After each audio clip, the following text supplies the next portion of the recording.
So just to sum up, what we've been saying so far is that the most highly prized assessment has been used to sort people in in terms of a classroom and in terms of their futures. It produced not only a type of curriculum and a type of pedagogy that accompanied it, but it also formed types of people. So if we take a pause and we say, are these types of people with that kind of a narrow understanding of knowledge, narrow in the sense that high stakes summative assessment has to be narrow in order for it to be scientific, is that what we need in a world that is much more complex, much more engaged, with this massive human movement around the globe, where there are values debates around from the ecology through to health services? You know,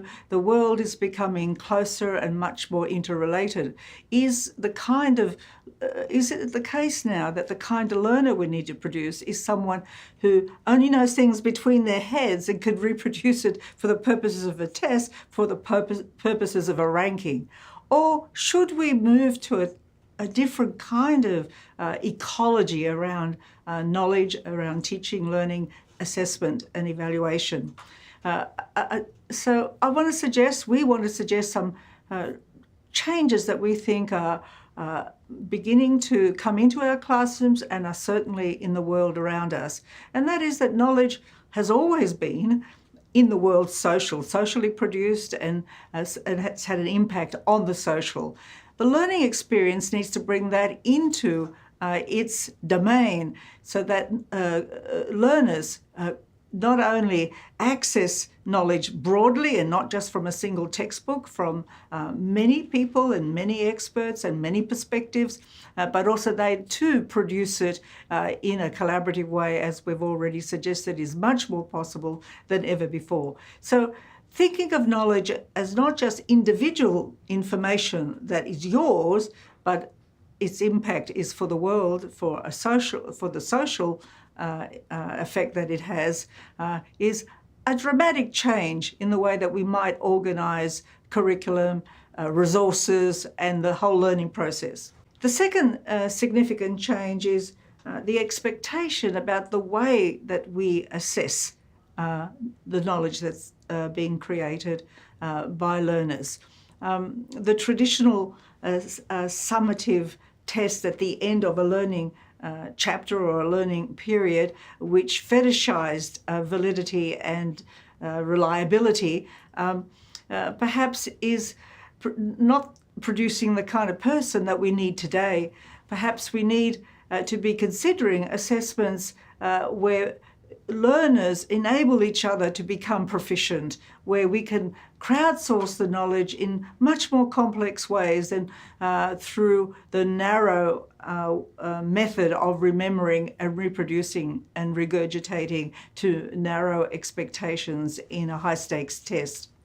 The third big shift in assessment that we think is looming and would create the conditions for a different kind of learner and a different kind of teaching is that we move the logic away from summative assessment to formative assessment, and assessment that is continuous because it's linked to learning, it's linked to performance, it's linked to progress rather than to some end point for a ranking purpose.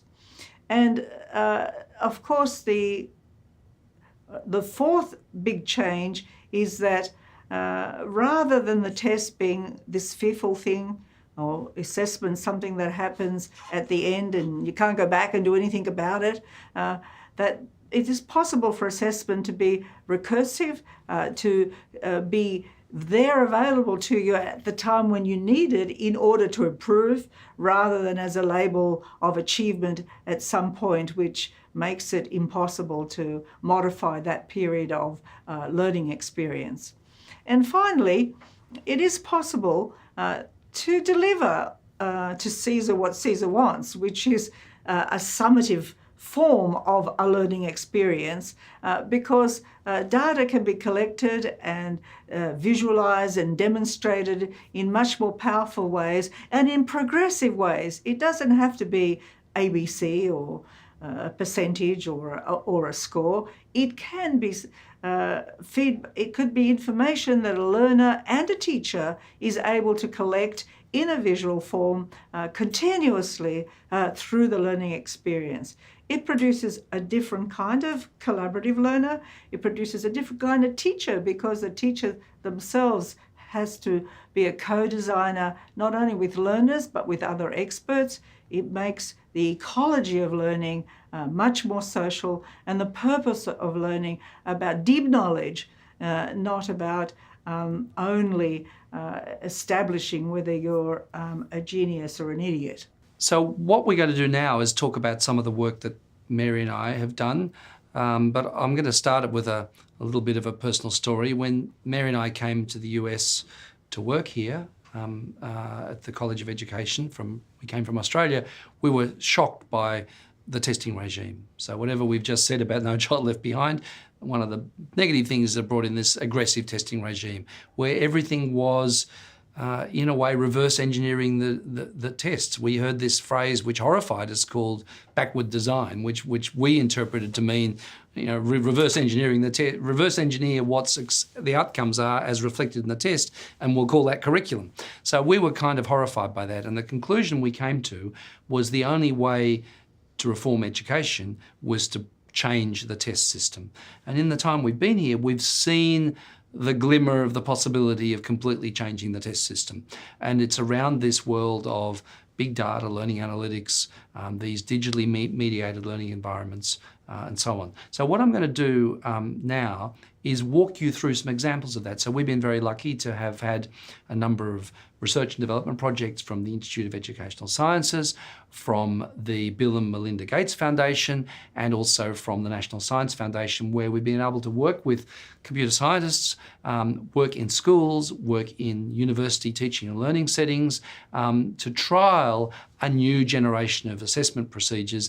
And our aim really hasn't been to do assessment per se. Our aim has been to transform learning by transforming assessment, because so much of learning has been historically dominated by the forms of assessment.